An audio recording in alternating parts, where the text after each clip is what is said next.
week 11 of the fantasy football season.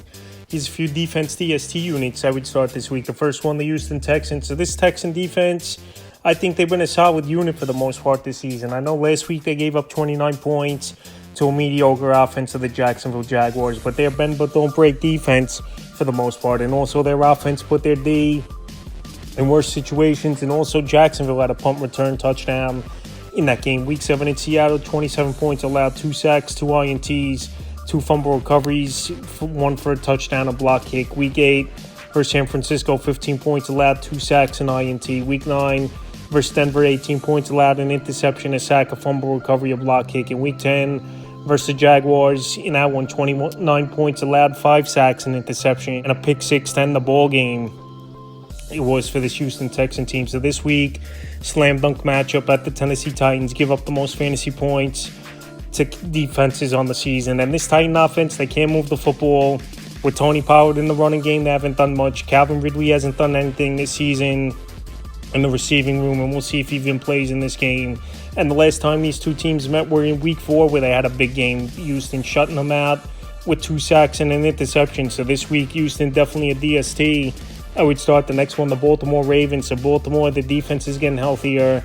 And with a good offense becomes a better defense, less time on the field for this defense. So Baltimore, the last couple of weeks, like I said, especially have gone out there and made plays. And this week, in a great matchup at the Browns, that give up the 4th most fantasy points to defenses on the season. I think Baltimore will go out there once again and be a good unit to start week 8 versus the Bears, 16 points allowed, a sack, interception. Week 9 at Miami, 6 points allowed, 2 sacks and interception, 2 fumble recoveries. And then last week, week 10 in Minnesota, 19 points allowed, a sack, 2 interceptions, and a fumble recovery. So Baltimore, they're getting after it right now. They're going out there making plays. And this week at Cleveland, where there's not much to worry about except Quinshon Judkins is the main option in this offense. I know David Njoku, Harold Fannin are pretty solid tight ends, but I think they'll have that covered up as Baltimore, and definitely a defense to start this week. The next DST is the New England Patriots, another defense in a plus matchup. This Patriot team, they just know how to win and put points on the board. Now 8-2 on the season, and this week a great matchup Thursday Night Football versus the New York Jets, who give up the 5th most fantasy points to DSTs on the season. And also Garrett Wilson, he's going to be out 3 to 4 weeks with his injury. Quarterback, even if it's Justin Fields once again, who's better than Tyrod Taylor in my opinion, I don't think it's going to amount to much in this game.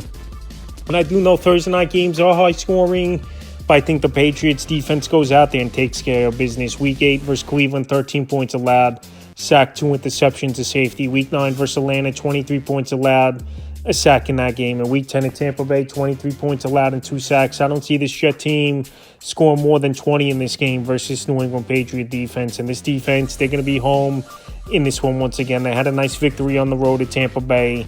And like I said, this Jet offense all season long has had trouble moving the football. So New England, definitely a defense DST to start this week. The next DST, the Los Angeles Chargers. So this Charger DST took care of business in Week 10 versus the Pittsburgh Steelers and shut them down until they had a late garbage time touchdown in that game. Week 8 versus Minnesota, 10 points allowed, 5 sacks and interception. Week 9 at Tennessee, 14 points allowed, 4 sacks. And then Week 10 versus Pittsburgh, like I said, 10 points allowed, 3 sacks, 2 interceptions, a fumble recovery, and a safety. So this week, a good matchup at the Jaguars. They give up the 19th most fantasy points to DSTs on the season. And ever since Khalil Mack's returned to the lineup over the last couple weeks, obviously sacks are going up and plays are going up, where they're going out there and getting things done as this Charger team. So coming off a good game, and Trevor Lawrence, he's taking a decent amount of sacks and he turns that football over. The Chargers DST, definitely a start this week. And the final DST is the Chicago Bears. So this Bear DST, they're going to give up a lot of points, but also they're going to get their sacks and turn the football over as well as the Chicago defense. And with a good offense that goes out there and put points on the board, sometimes it's going to make an offense one-dimensional as well. And Minnesota does give up the 6th most fantasy points to defenses on the season. So the last few weeks for this defense, Week 8 at Baltimore, 30 points allowed, 2 sacks. Week 9 at Cincinnati, 42 points allowed, 3 sacks, 2 interceptions, a fumble recovery. And then Week 10 versus the Giants, 20 points allowed, 4 sacks, and a fumble recovery in that one. So like I said, the Bears, they're going to give up their points. We could see a high-scoring game, but also wouldn't be surprising to me if McCarthy gets sacked 4 or 5 times in this game.